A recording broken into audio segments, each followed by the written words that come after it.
Okay, I'm sorry. I'm a little emotional because of your video, and I usually watch all the videos and then I get ready for the day and I go back and I do all the video recordings so that I don't look like The Walking Dead. But I'm sorry, I have to respond to this one. I'm so sorry.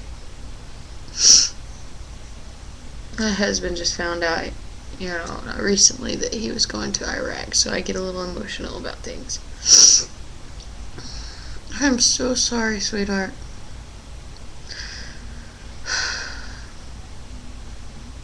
I cannot possibly comprehend why someone would be so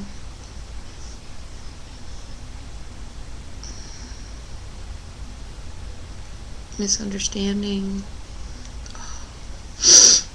Oh.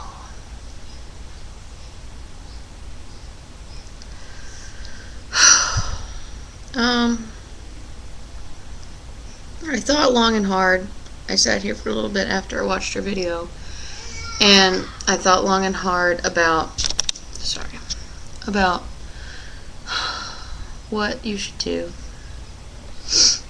Now, I understand how you're feeling about being in the Bible Belt. I live in Georgia, and before that I lived in Texas. Those are the only two states I've ever lived in, and they are in the Bible Belt. Everyone's Christian, everyone goes to church, everyone follows that path. I personally consider myself agnostic with pagan values. I do not tell anyone that I am pagan. I do not promote that I am pagan. I do not have bumper stickers or MySpace things or Facebook things that say I am pagan. Although anyone who really knows me, which is not many people, knows that I follow more of a pagan-based belief system than any other.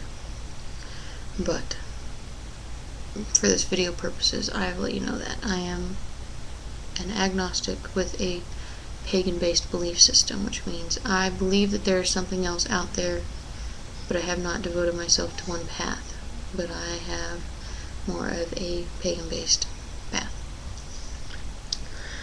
Now, the reason I say I understand how you feel is because I'm from Texas, and anyone who's been there knows that it's full of racist, homophobic Christians.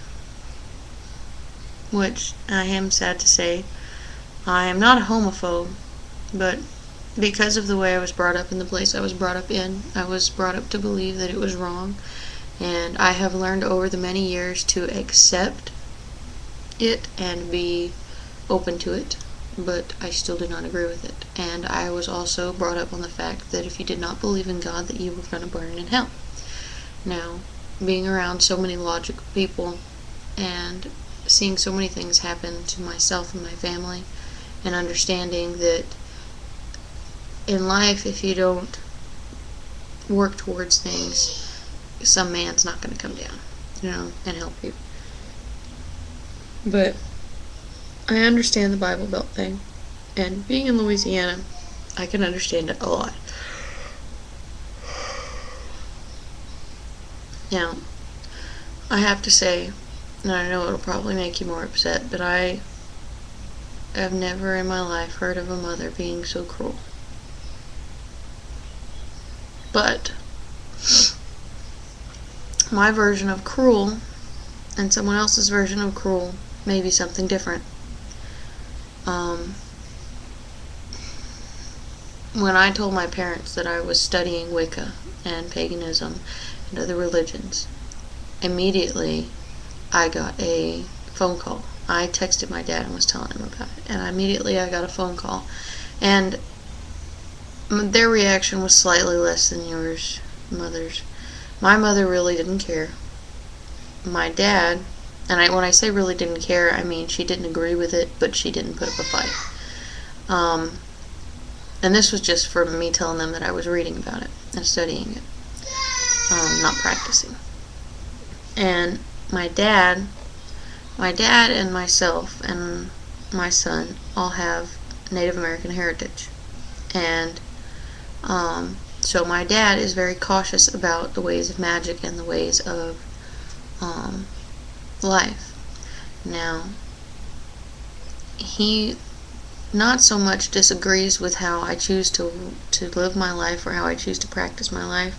It's that he wants me to be careful on my path. So he was basically warning me about all the things that he had heard about, because he has not knowledgeably learned about it. Now, I have done several phone calls and emails with several religious professors, several people asking about different religions, making sure that I get my facts straight. And I say facts for those Christians that might watch this video. Facts. Not imaginary book, not an imaginary person who has no proof of existence. I'm talking about facts. Now, I'm sorry I'm trailing on. This is probably going to be a two-parter, but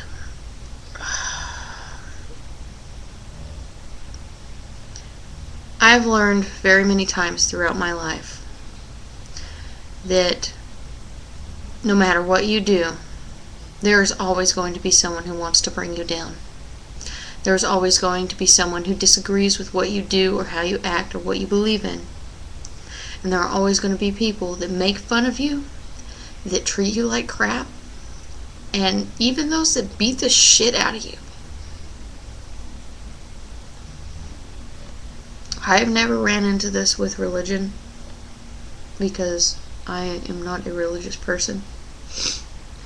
So I do not know from experience, but my advice to you, from what I have experienced in my life to be hard times where people ridiculed me for what I did and how I acted, my advice is, do what your heart says. If your heart says that what you're doing is right, and what you're doing is where you are meant to be, regardless of what your mother, your father, your brother, your sister, your aunt, your uncle, your twice removed cousin, whatever, believes, do what you want, do what you feel, and do what you love. Because there is too much time wasted on people who change who they are and what they believe in for someone else who disagrees with them. And I know mothers and fathers will probably be thinking, well, you need to try and keep the peace, or you need to try and be part of your family. I learned this a long time ago. Your mother is not going to be there by your side loving you for the rest of your life. Your father is not going to be the one who makes you happy when you're sad, who makes you cry when you're happy and laugh when you're sad. Your family is not going to be there on your deathbed. You know, the person you marry, the person you love with all your heart, is the only person you should ever think about changing anything about yourself.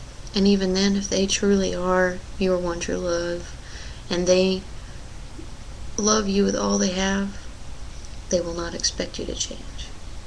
I'm going to stop this now and start the second part.